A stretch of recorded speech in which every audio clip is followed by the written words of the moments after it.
नीरू पढ़ी लिखी और बहुत समझदार व संस्कार लड़की थी। पवन नाम के युवक से शादी हुई थी जो प्राइवेट कंपनी में काम करता है।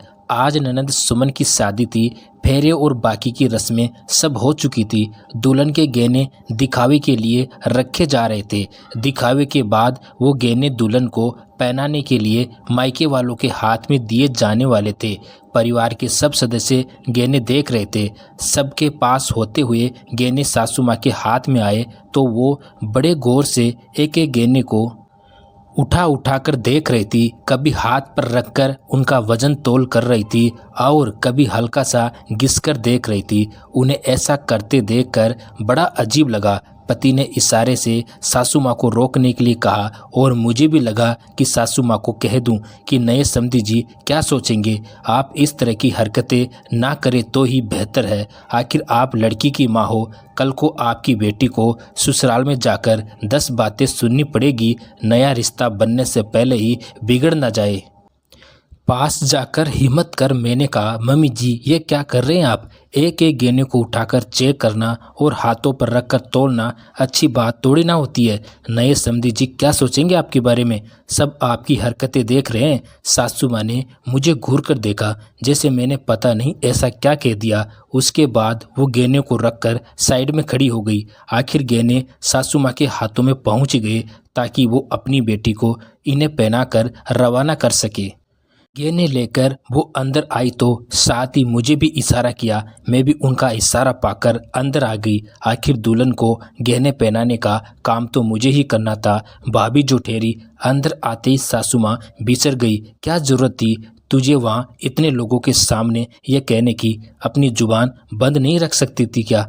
तू मुझसे ज़्यादा समझदार है जो मुझे समझा रही है। मम्मी जी मैंने तो धीरे से ही कहा था। और क्या अच्छा लगता है आप इस तरह से वहाँ गहने चेक कर रही थी। नई समधी जी आपको किस तरह से देख रहे थे? रिश्ता शुरू होने से पहले ही बिगड़ने वाला काम हो जाता।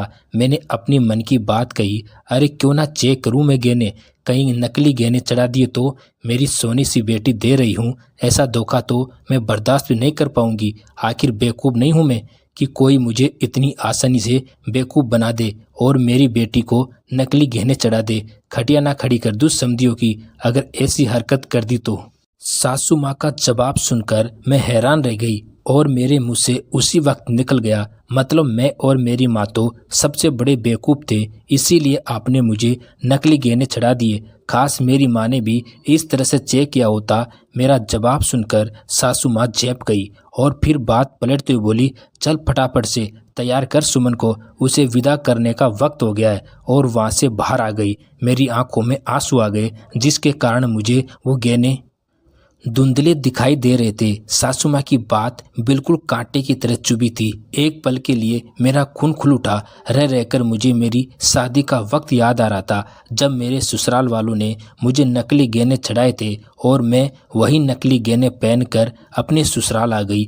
ये तो जब शादी के बाद तीज पूजन के समय मैंने वो गहने पहने तो पड़ोसन आंटी ने गहने को गौर से देखकर कहा कि ये तो नकली है, लेकिन मम्मी पापा तो मानने को तैयार ही नहीं थे। यहाँ तक कि मैं खुद भी आखिर अपनी ही बहू के साथ ऐसा थोड़ा ना कोई करेगा। तब आंटी के कहने पर मम्मी पापा ने वो सारे गहने सुनार के पास ले जाकर चेक करवाए और ये जानकर हैरान रह गए कि सचमुच में वो गहने नकली थे।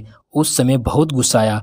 मम्मी ने तो कहा भी था कि एक बार जाकर समधियों से बात करो, पर पापा ने यह कहकर मना कर दिया कि अब तो बेटी की शादी हो चुकी है, रहना तो अब उसे उसी घर में है, फिर गहनों के पीछे क्या रिश्ता खराब करना। माना कि गहने नकली है पर रिश्ता तो असली है। अपनी बेटी का घर देखकर दोनों ही चुप रह गए। यूं और भी घटनाएं दिमाग में चल रही थी पर अभी इतना सोचने का वक्त नहीं था। ननद की विदाई का वक्त हो रहा था। दुल्हन को गहने पहना कर तैयार कर मुझे रवाना करना था। इतने धोखे के बावजूद भी एक बहू का फर्ज अदा करना था। सो मैंने ननद के ससुराल से आए हुए गहने उसे पहना दिए और उसे तैयार कर बाहर ले आई। आंखों से फिर भी आंसू बह रहे थे। ननद गहनों में लदी हुई ससुराल जा रही थी और यहाँ ससुराल के गहनों के नाम पर मेरे पास एक सोने का झुमका तक नहीं था। देखने वालों को लग रहा था कि ननद की विदाई के कारण मुझे रोना आ रहा था, पर असल में कहूँ तो मुझे अपनी और अपने माता पिता की बेवकूफ़ी पर रोना आ रहा था। आज समझ में आ रहा था कि मेरी सासू माँ गहने तोल कर या घिस कर चेक क्यों ना करती, जब वो इस तरह की हरकत अपनी बहू और उसके परिवार के साथ कर चुकी थी। आखिर एक धोखेबाज अच्छे से जानता है कि धोखा करने के तरीके क्या है। उन्हें अच्छे से पता है कि लोग इस तरह की हरकतें भी करते हैं। सच में कितनी बड़ी बेवकूफ़ थी मैं और मेरे मायके वाले। इसका एहसास मुझे आज हो रहा था। आखिर यहाँ कहाँ तमाशा करती। ननद विदा हो चुकी थी। धीरे धीरे सभी रिश्तेदार भी रवाना हो गए। घर में सिर्फ खास रिश्तेदार बचे थे, लेकिन आज वो भी रवाना हो गए। सिर्फ मौसी सास बची थी घर पर मन में अभी भी गुबार भरा हुआ था। पता नहीं वो कब फट जाए, कुछ कह नहीं सकते। पर फिर भी मैं मौन अपने काम में लगी हुई थी। उस दिन में मेरे सास ससुर, पति और मौसी जी हॉल में बैठे हुए थे। मैं सब्जी साफ कर रही थी। तभी मौसी सास ने सासू माँ को कहा, बहन, सुमन के ससुराल वालों ने सोने के गहने तो खूब ही चढ़ाए। हमारी बेटी तो पूरी गहनों में लद गई थी, पर मैं देख रही थी कि आप अपनी बेटी के गहने बहुत अच्छे से चेक कर रही थी। आपको अपने समधियों पर विश्वास नहीं था क्या, जो आपने गहने ऐसे चेक किए? मौसी जी की बात सुनते ही मेरे हाथ काम करते करते वहीं के वहीं रुक गए।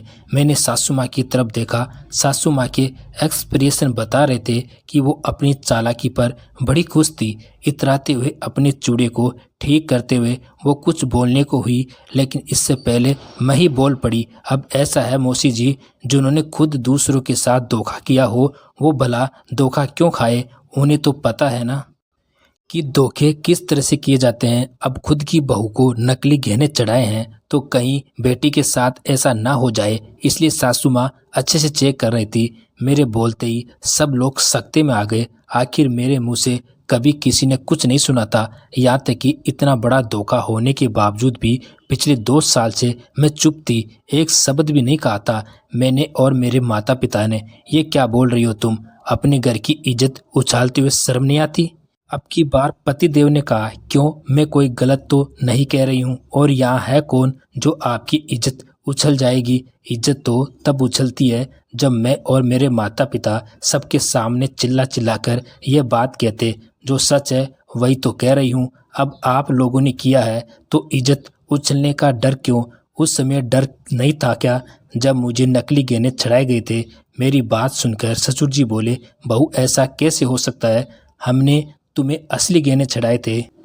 मैंने तुम्हारी सास को उसके पूरे पैसे दिए थे। तो फिर पापा जी, आप मम्मी जी से ही पूछिए कि उन्होंने उन पैसों का क्या किया। सिर्फ मुझे और मेरे मायके वालों को ही धोखा दिया है या आपको भी दिया है?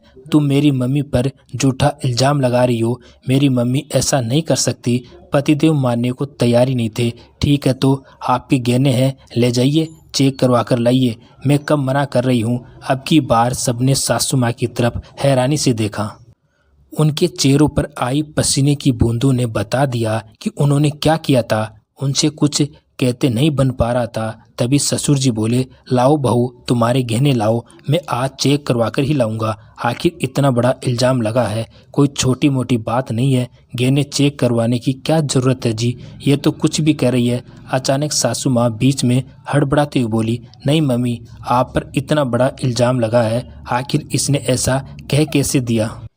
इसीलिए गहने तो चेक करवा कर ही लाएंगे। चलिए पापा, अभी चलते हैं। अचानक अपने बेटे के ऐसा कहते ही सासू माँ की हालत खराब हो रही थी। लाओ वो गहने जल्दी, मैं अभी उन्हें चेक करवा कर लाऊंगा। ससुर जी ने गुस्से में कहा, नहीं नहीं, रहने दो।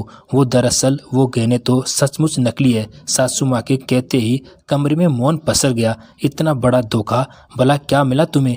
यह सब करके अपनी ही घर की इज्जत को उछाल दिया। ससुर जी ने कहा, मुझे तो लगा था कि बहू तो घर में ही आ रही है, फिर भला क्यों फालतू पैसे खर्च करना? सासू माँ गर्दन नीचे किए ही बोली, वाह, अपनी बेटी को तो गहनों में लदी हुई देखना चाहती हो और अपनी बहू को। छी, कितनी गंदी सोच है तुम्हारी। तुम्हारी तरह समदन ने भी अगर एक एक गहने को घिस करके या तोल कर देखा होता तो वहीं तुम्हारा तो कुछ नहीं बिगड़ता, सारे समाज में मेरी इज्जत उछल जाती। कभी सोचा जब तुम गणगौर त्योहार पर गहने पहनती थी तो तुम्हारी बहू को कैसा लगता होगा? तुम्हें तो मैं इसलिए कभी माफ़ नहीं करूँगा, लेकिन बहू को उसके गहने ज़रूर बनवा कर दूंगा। अभी अभी मैंने बेटी की शादी की है, मेरे पास फ़िलहाल इतने पैसे नहीं हैं, लेकिन भविष्य में उसे गहने बनवा कर ज़रूर दूंगा, कहकर ससुर जी अपने कमरे में चले गए। सासू माँ ने ना तो इसके लिए माफ़ी मांगी ना और कुछ, लेकिन ससुर जी ने अपना वादा ज़रूर निभाया। जैसे जैसे उनके पास पैसे आते गए वैसे वैसे वो एक गहने बनाकर ज़रूर देते थे। दोस्तों, नीरू और नीरू के ससुर ने सास को सबक सिखाकर सही किया या गलत, कमेंट बॉक्स में ज़रूर बताइए। कहानी पसंद आए तो एक लाइक ज़रूर करें। नई नई कहानियाँ सुनने के लिए हमारे चैनल को सब्सक्राइब ज़रूर करें। धन्यवाद।